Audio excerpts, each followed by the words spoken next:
প্রথম পড়া কবিতা সে কি বীরপুরুষ না ছোট নদী?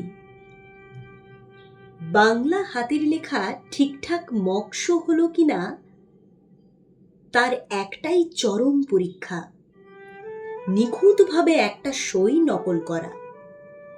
রবীন্দ্রনাথ ঠাকুর কেমন করে রফলাটা জড়িয়ে গিয়ে সেখান থেকেই নায়ের মাত্রাটা শুরু। দাড়ি রাখা সব বাঙালি যুবক আজও আয়নার সামনে প্রোফাইলটা ফিরিয়ে দেখেন সেই লোকটির যৌবনের ছবিটার সঙ্গে মনে মনে মিলিয়ে নিয়ে।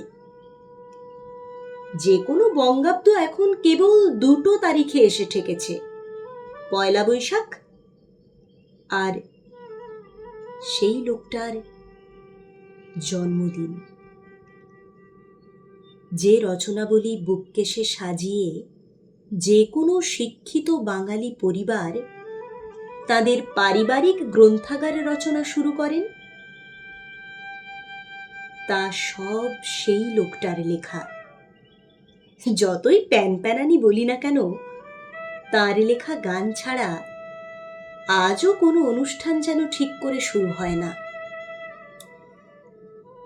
জাতীয় সঙ্গীতের সঙ্গে মাথা নিচু করে উঠে দাঁড়াতে গিয়ে মাঝে মাঝে হঠাৎ মনে হয় এটাও তো আদতে রবীন্দ্রসঙ্গীত, সেই লোকটারই লেখা। আজও যাকে নিয়ে তুমুল তর্ক জুড়ি, জমিদার নন্দনের বৈভব না থাকলে অমন অনলস সাহিত্য চর্চা কি সম্ভব হতো? আর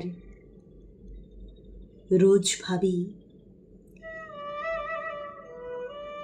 ভাগ্যিস দেবেন ঠাকুর বুদ্ধি করে অমন একটা নাম রেখেছিলেন। এ নামকরণ যেন সত্যিই দৈববাণী। রবির মতোই উজ্জ্বল, চিরন্তন।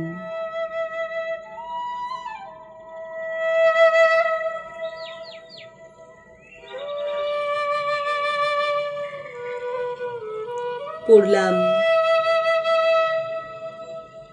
ঋতুপর্ণ ঘোষের বিশ্বকবির প্রতি কিছু উপলব্ধির কথা।